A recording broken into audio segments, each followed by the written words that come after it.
Купальный сезон в Абхазии открылся в середине июня. Вместе с этим на республику обрушились ливни и масштабные селевые потоки. Сразу после этого в море были замечены туши мертвых животных. Жители и гости республики обеспокоены состоянием морской воды. За комментариями мы обратились в санитарно-эпидемиологическую службу.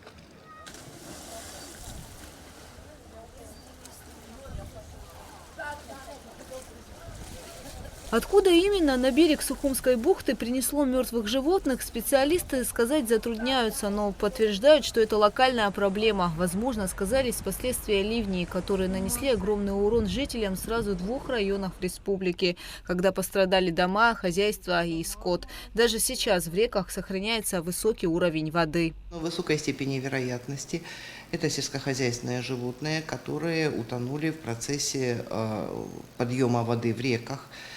Все знают, что у нас этот месяц был очень дождливый, что были наводнения локальные, да, локальные сходы селей.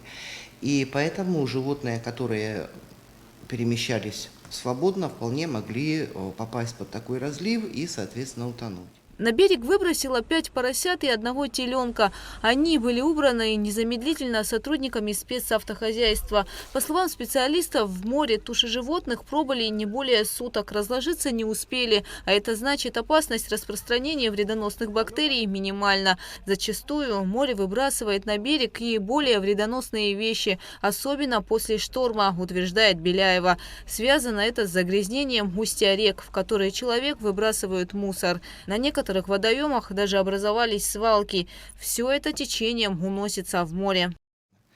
Поэтому еще раз, в очередной раз обращаюсь к нашим гражданам. Пожалуйста, не засоряйте реки.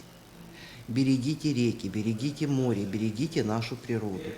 После шторма вот просто посмотрите, что выбрасывает море. А откуда это попадает? Из рек. И в устьях наших рек, в месте впадения реки в море, мы купаться не рекомендуем. Хотя там обычно и нету таких пляжей, никто особо и не купается, но тем не менее дополнительно просим в устье реки Беследка, допустим, не стоит купаться. Но река Дябш, она выходит на территорию порта, там, в общем-то, купаться не получится. Но тем не менее, вот эти зоны, они у нас самые грязные всегда. Мы берем в устьях рек воду, и мы всегда видим превышение по санитарно-показательной флоре. Превышение очень серьезное. Пробы воды берутся еженедельно, и не только в устьях рек. Специалисты СЭС также проверяют морскую и питьевую воду. Последние исследования до появления животных в море вредоносных бактерий не выявили. Многие также опасаются последствий прорыва дамбы на Каховской ГЭС, ведь Днепр впадает в Черное море. Однако, по словам специалистов, жителям и гостям Абхазии беспокоиться не о чем. Мы прикрыты от устья Днепра Крымским полуостровом. Морские течения в Черном море, это не секрет, вон карту можно открыть, посмотреть, идут так, что направлены не в сторону Абхазии, а в противоположную сторону.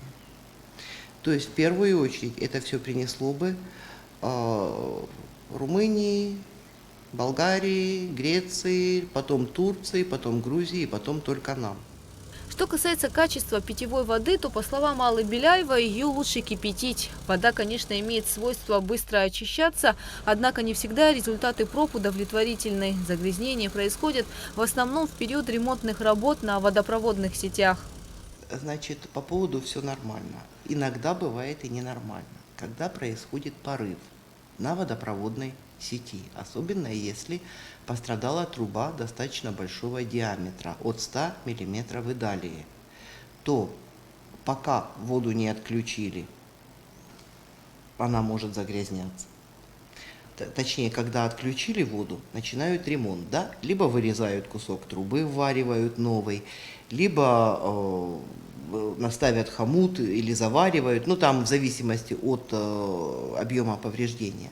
В процессе этих работ труба же текла, то есть там полно вот этой воды. И вода, смешанная с землей, может попасть в трубу.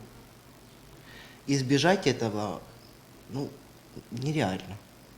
Поэтому я всегда прошу наше население: для питья используйте кипяченую воду. Это надежнее всего. Если вам хочется не кипяченой воды, пожалуйста, у нас в магазинах сейчас продаются в больших бутылях вода наших местных производителей. Она абсолютно нормальна. Анализы этой воды делаются регулярно. Пейте тогда эту воду. Ну, либо, если кто-то транспорт имеет, прочее, может поехать на источники, тоже они нами контролируются, набрать воды оттуда. Последние, вот недавно мы совсем проводили контроль Мерхиульского источника, и там, где у нас люди любят брать воду в Бабушарах по походу на аэропорт. Там тоже мы отбирали воду в этом источнике. Вода нормальная. Можно брать, можно пить. Как утверждают специалисты, если подобные ливни пойдут вновь, то случаи появления в море туш животных могут повториться. Последние результаты проб морской воды будут известны вечером 26 июня. Хотя, по мнению Беляевой, с большой вероятностью ничего опасного обнаружено не будет. Гугу Цавардания, Заур Кварча, Абхазское телевидение.